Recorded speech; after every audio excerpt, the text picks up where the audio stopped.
लीजिए योगी जी, देवरिया के फतेहपुर को गौर से देख लीजिए। देश दुनिया में अपराध पर लगाम के आपके दावे को, धोखे दावे को देवरिया ने आईना दिखाया है। देश आखिर सवाल क्यों न उठाए? देवरिया में कहां था आपका प्रशासन? कहां थी खाकी वर्दी की हनक? सालों से गांव के दो परिवारों की जमीनी रंजिश सुनवाई के लिए धक्के खा रही थी, लेकिन ना तो आपके सफेद वर्दी वालों को फिक्र थी, ना ही खाकी वर्दी वालों को। किसी ने बेखौफ प्रेम यादव का गला रेत दिया।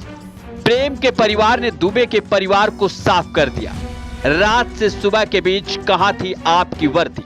ये देवरिया जनपद में रुद्रपुर थाना क्षेत्र के अंतर्गत फतेहपुर गांव की घटना है, जिसमें एक पुरानी ज़मीनी विवाद की रंजिश में दो पक्षों में आपस में मारपीट हुई है। इसमें एक पक्ष से एक व्यक्ति की मृत्यु हुई है और दूसरे पक्ष से 5 लोगों की मृत्यु हुई है।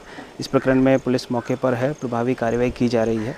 कुल मिलाकर फ़िलहाल 4 लोगों को हिरासत में लेकर पूछताछ की जा रही है और आगे भी जो तथ्य आएंगे उनके आधार पर कार्रवाई की जाएगी। देवरिया आज चीख चीख कर कह रहा है कि आपकी पुलिस नकारा है और जिले के आपके हाकिम नाकाबिल हैं।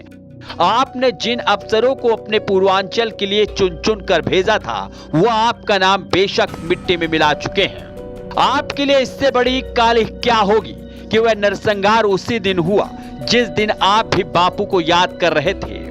उस इलाके से महज 55 किलोमीटर दूर ही आपकी मौजूदगी थी और नरसंहार हो गया। एक नहीं, 2 नहीं, पूरे 6 लोग मार डाले गए। किसी को गोली मारी गई, किसी का गला रेत दिया गया और किसी को लाठी डंडों से ही सुला दिया गया। ऐसा नहीं कि जिले के हकीमों को इस बारे में कुछ पता ही ना हो। फतेहपुर गांव में प्रेम यादव और सत्य प्रकाश दुबे के बीच जमीन की रंजिश है, ये तो पूरे शहर को पता था। चीख चीख कर तो लोग कह ही रहे हैं कि जिले के हाकिमों के राज दरबारों में भी निपटारे के लिए गुहार हो रही थी। फाइलें चलती रही और आपके हाकिम वही करते रहे जिसके वो आदी हैं। देखिए, सुबह लमसम 8 बजे के आसपास हम लोग को सूचना मिली कि देवरिया के रुद्रपुर तहसील के फतेहपुर गांव के एक लेहड़ा टोले में एक वारदात घटित हुई है, जिसमें बताया ये गया कि एक पक्ष के एक आदमी का तुरंत डेथ हुई थी और बाकी 6 लोग पुलिस को अनकॉन्शियस स्टेज में मिले थे। तो जिनको हम लोग ने देवरिया मेडिकल कॉलेज में रेफर किया, तो वहाँ डॉक्टर ने जब उनका एग्जामिनेशन किया तो उसमें शायद 5 लोगों की डेथ बताई जा रही है। और मैटर जो ये बताया जा रहा है शायद एक पुरानी रंजिश को लेके है। कोई एक पुराना जमीनी विवाद था जिसमें सत्यप्रकाश दुबे के भाई थे साधु दुबे। उन्होंने अपने हिस्से की पूरी जमीन जो है प्रेम यादव जी को बेची थी और प्रेम यादव जी उस जमीन पर काबिज थे, जिसका मैटर लमसम आज से 7-8 साल पहले सॉर्ट आउट हो चुका था। और चूंकि इसमें अटैक पर डेथ हुई है, बाद में एक रिटेलिएशन हुआ, उस रिटेलिएशन में बाकी घटना बताई जा रही है।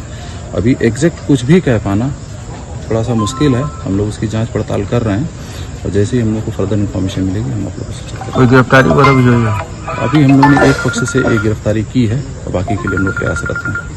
प्रेम यादव की गर्दन कटी, लाश आज सुबह सुबह गली में मिली तो यादव परिवार को लगा कि हो ना हो इसमें सत्य प्रकाश दुबे का ही हाथ है। इस शक और गुस्से में लोग सत्य प्रकाश के घर पर चढ़ाए। किसी के हाथ में बंदूक थी, किसी के हाथ में लाठी, तो कोई धारदार हथियार लिए ही चला आया था।